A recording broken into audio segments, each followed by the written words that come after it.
Hello मेरे प्यारे दोस्तों, लाइफ फ्रेंड्स 24/7 में आपका बहुत बहुत स्वागत है। ये कहानी है एक बहुत ही मासूम बच्ची की जो आज खुद दो बच्चों की माँ बन चुकी है। और कहानी के अंत में शायद आप समझ भी जाएं कि ये कहानी आपको क्यों सुनाई जा रही है। लड़की है आयशा। आयशा के दो भाई और तीन बहनें हैं। जब तक होश संभाला पता चला कि माँ बाप अलग रहते हैं। बाप ने माँ को छोड़ा था क्योंकि माँ जो है गांव की थी, मॉडर्न नहीं थी और उनके सोसाइटी में बैठने लायक नहीं थी। और आयशा के अब्बू ने शादी कर ली एक खूबसूरत महिला से जो पहले ही एक बच्चे की माँ थी और तलाकशुदा थी। पर आयशा की माँ को उसके अब्बू ने तलाक नहीं दिया था। गनीमत तो थी कि उनके रहने के लिए एक उन्होंने 2 कमरों का छोटा मकान लेकर दे दिया था, जिसमें आयशा की माँ और उसके 5 भाई बहन रहा करते थे। आयशा के अब्बू अपनी नई जिंदगी में बहुत खुश थे। नई बीवी बिल्कुल उनके मुताबिक थी। आयशा के अब्बू बहुत अच्छा खासा कमाते थे, उनका कपड़ों का बहुत बड़ा कारोबार था और वो काफ़ी धनी थे। आयशा की माँ से अलग होने के कुछ टाइम तक उन्होंने उनसे कोई संपर्क नहीं रखा। उनकी बीवी और बच्चे की कोई खबर ना लेते थे वो। आयशा की माँ अपने मायके वालों की मदद से जैसे तैसे घर का खर्च चलाती और 5 बच्चों को पालती। घर के आसपास कोठियों में जाकर उनके बर्तन और सफाई का काम भी करने लगी। आयशा और उसका परिवार तब ही गांव से नए घर में शिफ्ट हुए थे, जो कि उसके अब्बू ने उन्हें लेकर दिया था, जिसमें वो अभी रह रहे थे। आयशा के अब्बू अपनी नई जिंदगी में इतने सराबोर थे कि उन्हें अपने बच्चों और घर की कोई सुध नहीं थी। ना ही उन्होंने उसकी माँ को तलाक देकर वो अलग हुए थे, तो उनको बीच मझधार में डाल के रखा हुआ था। जब रिश्तेदारों को इस बात का पता चला, क्योंकि जिस औरत से उन्होंने शादी की थी वो आयशा की माँ की रिश्तेदारी में आती थी, जब रिश्तेदारों ने दबाव डालना शुरू किया तो आयशा के अब्बू ने उसकी माँ को 1,000-1,200 रुपये देकर फर्ज के नाम पे अपना पीछा छुड़ाना शुरू कर दिया। आयशा की माँ पढ़ी लिखी नहीं थी, अपने हक के लिए आवाज कभी नहीं उठा पाई। 1,000-1,200 रुपये में शहर में 5 बच्चों के साथ गुजारा कैसे करती। इसलिए सफाई बर्तन करके, झाड़ू पोछा, जो भी उसको काम मिलता सब काम कर लेती। किसी के यहाँ खाना बनाना होता वहां चली जाती। रिश्तेदारों के दबाव डालने पर आयशा के अब्बू ने बच्चों को स्कूल में भी दाखिला करा दिया। 2 बच्चों को उन्होंने इंग्लिश स्कूल में डाला, आयशा और उसकी बहन नज़मा। बाकी के 3 बच्चे सब गवर्नमेंट स्कूल में जाने लगे। जबकि उसके अब्बू के पास पैसों की कोई कमी नहीं थी, पर उसके बाद भी उन्होंने कभी भी अपने बच्चों की तरफ ध्यान नहीं दिया। समाज और रिश्तेदारी के दबाव के कारण आयशा के अब्बू अब कभी कभी घर जाने लगे। आयशा जब घर पर अब्बू आते तो उन्हें देखकर बहुत खुश होती और उनके साथ खेला करती थी।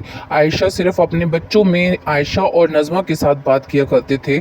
उसकी तीसरी बहन जो अपंग थी, चल नहीं पाती थी पैरों से, उसको और उसके भाइयों को पूछते भी नहीं थे, जैसे कि वो उनकी औलादे ही ना हों। घर आकर अब्बू बहुत कलेश करते। छोटी छोटी बातों पर आयशा की माँ को मारते पीटते, उसके भाइयों को मारते पीटते। अब करीब 9-10 साल की हो गई थी आयशा और घर के हालात उसे समझ में आने लगे थे। उसकी छोटी बहन सलमा, जिसको प्यार की बहुत ज़रूरत थी, उसकी तरफ बिल्कुल भी ध्यान नहीं देते थे। अब वो अपनी मर्जी से आते तो कभी 6-6 महीने के लिए गायब हो जाते। घर में खर्चा 1,500 रुपये से बढ़ाकर 4,000 रुपये कर दिया था, जहां पर आयशा के अब्बू कम से कम 70-80 हज़ार तब कमाया करते थे।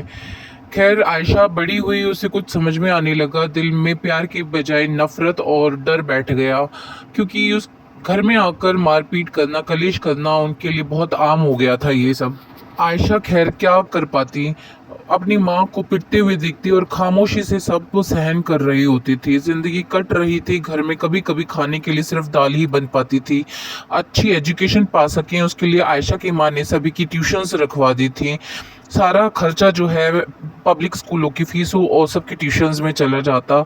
घर में खाना पीना, रहना, कपड़े सब मुश्किल हो जाता और ये सारी जिम्मेदारियां आयशा की माँ खुद ही उठा रही होती थी। अब्बू की तरफ से उन्हें कोई हेल्प नहीं मिलती थी। उसकी माँ मांग मांग कर कपड़े लाती कोठियों से और अपने बच्चों को पहनाती थी। भाई जहाँ पे खौफ भर दिया था उनके दिल में पढ़ाई के नाम पर, वो पढ़ ही नहीं पाए।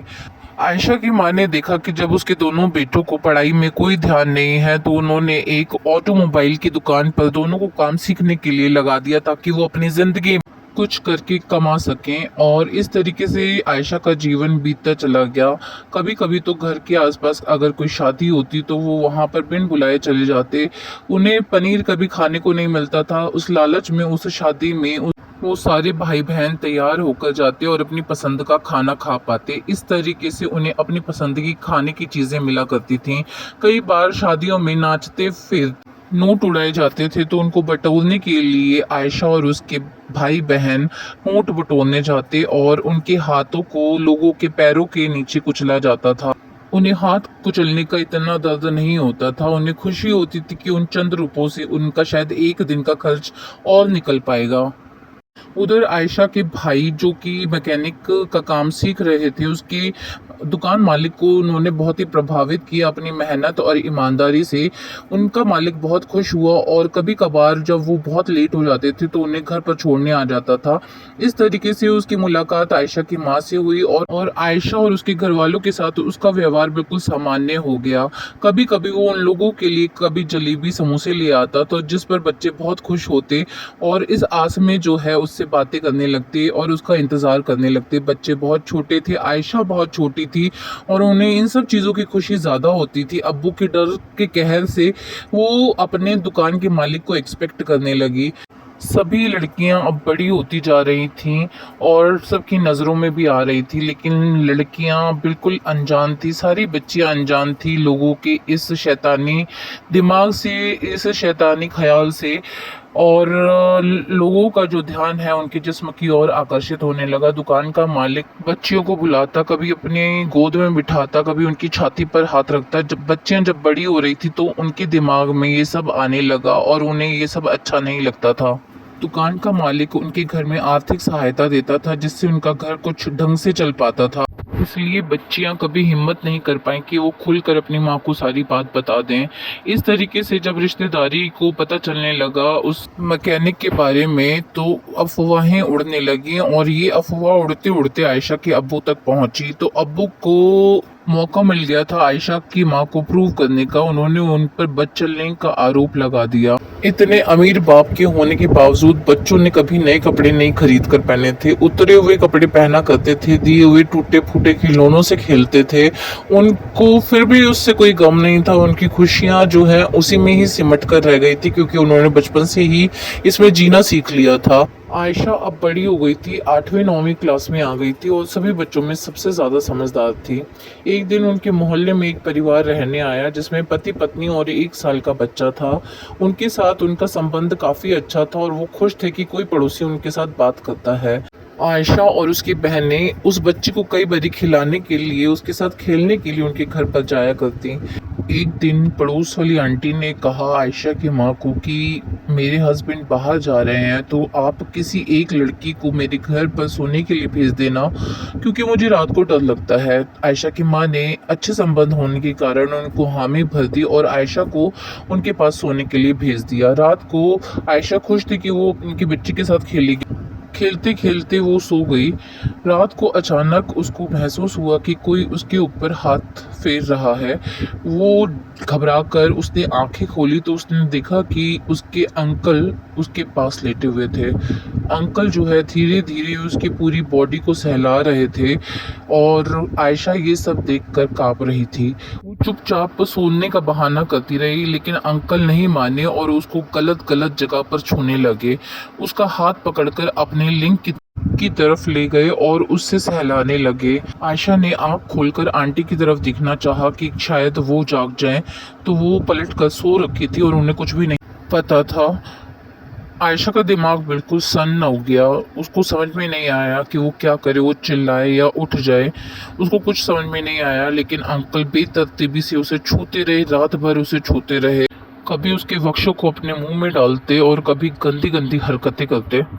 जैसे तैसे सुबह हुई और वो अपने घर के लिए रवाना हो गई। उस दिन के बाद से उसके अंकल उसको अजीब निगाहों से देखते।